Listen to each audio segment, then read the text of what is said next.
For what you are about to witness, I apologize. I'm starting to believe more in hell these days. I had another Lulu support. No! God! The odds were stacked against me in this game. Another no-skin Cassidy and a no-skin Aurora. Who would be the first to break? The saving grace was this diamond border release on the enemy team, who had somehow trespassed into this adults-only game. After landing on the rift, things were going swimmingly. My no-skin Cassidy thought he was good enough to buy a Dark Seal, and my Lulu was struggling to buy 2 health pots. Shaco was threatening to take over my mind, body, and spirit, but I am as desperate for LP as this chap is to find out if Shaco just doesn't work against good players. Despite Elise's border, I decide to stay in my own jungle. As I start red buff, a fight breaks out bot lane, and it only took 59 seconds for Lulu to get question mark pinged. Ominous signs indeed, but when you see an Elise player doing something like this, your sanity is restored. This is a robbery. I wanted to play with my food, so instead of recalling and spinning a web around the Elise, I invaded her own blue buff quadrant. Not wanting to be near my no-skin Aurora might have also influenced my macro. I blast coned me and my box over to walls, and as I finished blue buff, my mid laner confirmed that he was indeed win trading. His communication was on point, however. These pings for Elise's flash encouraged me to persist. After the bot crab, I decided to show my gratitude to Cassidy's observational aptitude by chunking the teleporting Akali. For what you're about to witness, only do this when you just don't care about living anymore.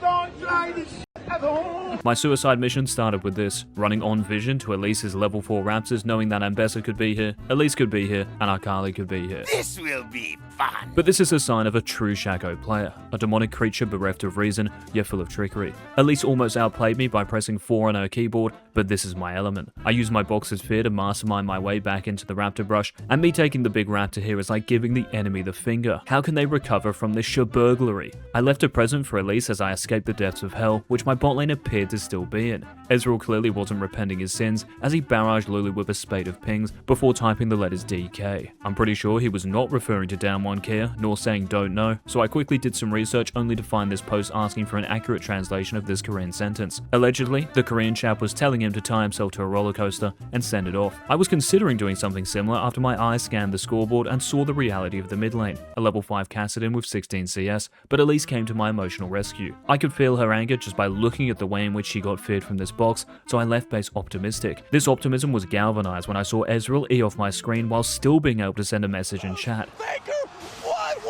This is the sign of a genuine prodigy. The next dose of Ezreal encouragement inspired my Cassidy to outplay this level 6 Akali, and what follows is why I've heaped praise on the diamond border Elise thus far. There are no words to describe this. But this game was far from over, and even Riot were worried about my resilience, reminding me that excessive game use can interfere with normal daily life. If only they had sent this to Ezreal. I farmed Krugs, Raptors, and headed to the top crab. Elise was not here, so she had to be bot side, so I pinged my bot lane to be careful knowing it would not do anything, and then headed for the isolated Ambessa. Not only does this Ambessa deserve to be punished for playing such a balanced champion, but she might lose her mind if I kill her once. Much to my surprise, the no-skin Aurora textbookly baited Arcane's antagonist, while Ezreal and Lulu survived the Elise gank. There is a hero in all of us. I knew Elise would take my red buff, so I stay top side of the map. I take Elise's Raptors and red buff and just miss out on killing Akali, but Elise's intentional feeding was welcome reprieve. I then queued over to mid lane to make sure Akali wasn't stupid enough to farm this wave on 1 HP.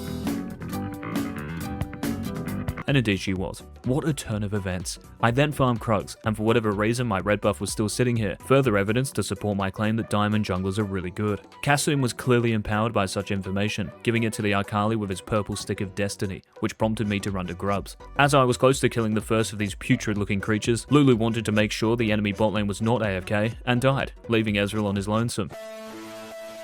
I don't know what is more alarming, the fact Ezreal has not typed anything about Lulu's side quest, or Ambessa not backing off after seeing me take grubs. Regardless, I save my E for when this 15- piece of terror creates space and box the tower to absorb the tower shot, because Elise was definitely taking my red buff this time, and likely Raptors. I stayed topside and took her Krugs, and quickly recalled for my Cyclo Sword. But my bot lane expressed their displeasure with my purchase by dying again, furthering my understanding of why anyone would title a Reddit post like this. I wanted this 8-legged freak to feel the wrath of my Cyclo Sword. Just a little bit closer. But 8 is bigger than 2. Because I knew Elise and the enemy bot lane were on a base, I took the dragon. And in a game like this with a hard winning bot lane, this is huge. I then did Krugs, Raptors, and noticed Cassidy asserting his dominance once again, only to get cocooned under the tower. But I respect anyone with enough bravery to pick a level 16 champion with an AD Shaco jungle, so I avenged my fallen comrade, or at least tried to. Lulu took the kill and I was tempted to ask Ezreal for some creative ways in which to say well played to our support. Yeah, I got 1-7, I still carry you platinum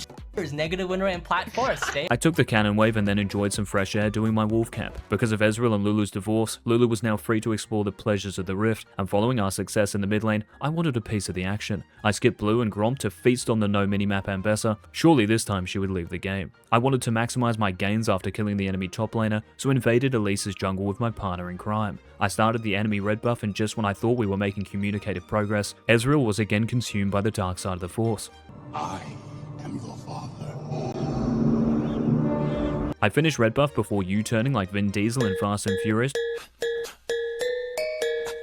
towards my Aurora, and the two idiots were now 0-4. This game was on a nice edge, emotionally. After taking some camps on my way to topside, I engaged on the Lucian over the Baron pit, but he survived. I wasn't done though, and queued over into this brush reattaching my clone, but there was no prey, so I had to Houdini my way out of here for a second time. Because of my reliable ping, I was unable to finish off the Elise, and narrowly escaped. I wanted to send a message to the enemy team, however, and took the big raptor before queuing to safety, the ultimate sign of disrespect. Playing off the enemy's rage, I camped in this mid-brush, knowing Akali would gain confidence seeing the champion in front of her. I waited for Akali's shroud to expire before deceiving into my destiny. Lulu now had the same number of kills as me, and Yuumi died shortly after. It's never about how you start, it's about how you finish. Knowing my bot lane would recall, I wanted to capitalize on the kills we just attained, so I did Rift Herald. This was much less likely to be contested than Dragon, especially with my Fed Aurora active in the top lane. After securing this purpley beast, I recalled to cover my bot camps in case Aragog was invading, and indeed she was. I E'd to quickly slow her in case she insta-flashed away, before synchronizing my Q backstab with Kassadin's burst damage.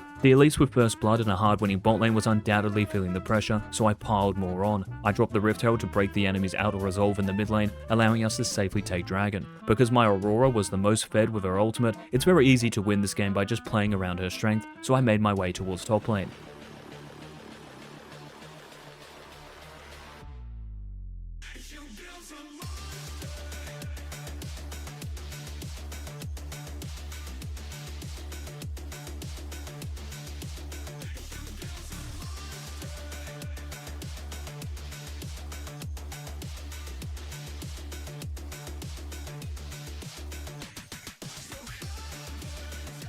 An ingenious decision as we ended up killing 4 enemies and only losing 1 teammate. This was the final straw for the enemy team, as a few moments later they FF'd, which was celebrated by the Ezreal and myself. We are launching an interactive quizzing platform that teaches you champion micro or jungle macro and tests you straight away. Your tier climb is inevitable. Get signed up to our waitlist for early access, sneak peeks, and other perks prior to our launch. Follow the page, and for interactive league learning that will propel you through the ranks, join our waitlist at donbishi.com.